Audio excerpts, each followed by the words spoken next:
جی بہت شکریہ. بسم اللہ الرحمن الرحیم.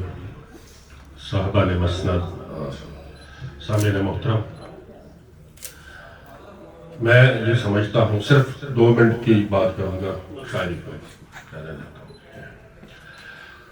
میں یہ سمجھتا ہوں بلکہ یہ کہتا ہوں کہ دکھ اس بات کا نہیں ہے کہ لوگ مر جاتے ہیں. دکھ اس بات کا نہیں ہے کہ لوگ مر جاتے ہیں. دکھ اس بات کا ہے کہ لوگ محبت کیے بغیر مر جاتے ہیں.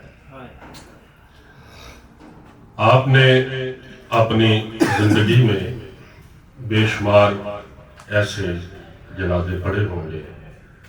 میں یہ جو میرے تاثرات ہیں تھوڑے سے میں اسی سے حوالے سے بات کروں گا آپ سے.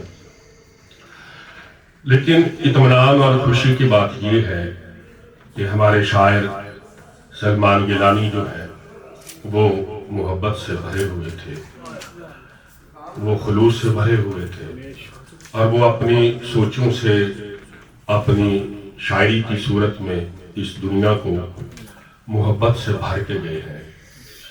اس دن ان کی نماز جنازہ میں بہت کم میں نے دیکھا ہے کہ ایسے سینکڑوں لوگ تھے جو دھاڑے مار کر رو رہے تھے، اور ان میں ہمارے دوست سعد اللہ شاہ بھی شامل تھے، اور ہمارے بھائی صاحب صدارت یہ بھی ان لوگوں میں شامل تھے. تو مجھے یوں محسوس ہوا، میاں صاحب کا وہیں بھی شعر یاد آ رہا تھا کہ دنیا اتے رکھ فقیرہ ایسا بیان کرو کول ہوئے تے حسن سارے نور جاوے تے. ایسے لوگوں کا دنیا سے جانا کوئی عام واقعہ نہیں ہوتا. ہزاروں لاکھوں لوگ ہر روز مرتے ہیں، لیکن جب ایسا انسان دنیا سے جاتا ہے تو پتہ چلتا ہے دنیا کو کہ واقعی کوئی انسان کیا ہے. وہ ایسے کہ ہر جو اچھے دل کا انسان ہے، جو خوبصورت سوچوں کا مالک ہے، میں یہ سمجھتا ہوں کہ اس کی شخصیت کے گرد روشنی کا ایک حالہ ہوتا ہے. وہ اس روشنی کو ساتھ لے کے چلتا ہے. جب آپ اس حالے میں آتے ہیں تو آپ بھی اس روشنی کا حصہ بن جاتے ہیں. تو سلمان گیلانی صاحب کے شخصیت میں جو روشنی کا حصار تھا، وہ اگر آپ اس دن جنازہ میں شریک ہوتے جو تھے، وہ میری بات سے یقیناً اتفاق کریں گے کہ وہ جو روشنی ان کے دل میں تھی وہ روشنی ان کے چہرے سے منعکس ہو رہی تھی. ایسا تر و تازہ، وہ پنجابی میں کہتے ہیں کہ لس لس کردہ ہونا تھا جڑا سی مکھڑا سی.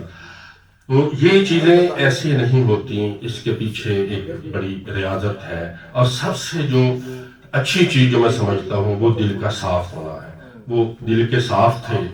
ہمارے جن لوگوں کا تعلق گاؤں سے ہے وہ اس میں اس بات کو سمجھیں گے کہ جو بڑے بڑے درخت ہوتے ہیں، جیسے بوڑ کا درخت، سادلہ شاہ صاحب، جیسے بوڑ کا درخت ہوتا ہے، پیپل کا درخت ہے، برگد کا درخت ہے، وہ بالکل چھوٹے چھوٹے بیجوں سے وہ پیدا ہوتا ہے. وہ جو درخت ہے اتنا چھوٹا بیج ہوتا ہے کہ وہ آپ اپنی انگلیوں میں بھی نہیں پکڑ سکتے. اور جب وہ بڑے ہوتے ہیں تو ان کی چھاؤں اتنی ٹھنڈی اور میٹھی چھاؤں ہوتی ہے کہ وہ پورے علاقے کو اپنے چھاؤں میں اپنی لپیٹ میں لے لیتے ہیں. تو شاہ صاحب بھی مجھے ایسا ہی ایک برگد کا، ایک ایسا ہی بوڑ کا درخت لگے. میں جب بھی ان سے ملا اور مجھے ان کی قربت سے ایک بہت ہی تازگی محسوس ہوئی. باتیں تو بے شمار کی جا سکتی ہیں. ان کے ساتھ ایک لمبا جو ہے وہ میں نے بھی عرصہ گزارا ہے، مشاعروں میں اور مختلف جگہوں پہ سفر بھی کیے ہیں. لیکن آخر پہ ان کے درجات کی بلندی کے لیے دعا کرتا ہوں کہ اللہ ان کے درجات بلند. بہت شکریہ. تو سناؤ نا، 2 شعر سناؤ ضرور. میں نے کہا وہ میں نے اپنے حصے کی میں ان کا ذکر جو کرتا ہوں اس کرینے سے، میں ان کا ذکر جو کرتا ہوں اس کرینے سے، شعائیں پھوٹنے لگتی ہیں میرے سینے سے. میں ان کا ذکر جو کرتا ہوں اس کرینے سے، شعائیں پھوٹنے لگتی ہیں میرے سینے سے، اور گدائے احمد مرسل ہوں سو یقین ہے مجھے، جڑا ہے میرا مقدر فلک کے زینے سے، جڑا ہے میرا مقدر فلک کے زینے سے۔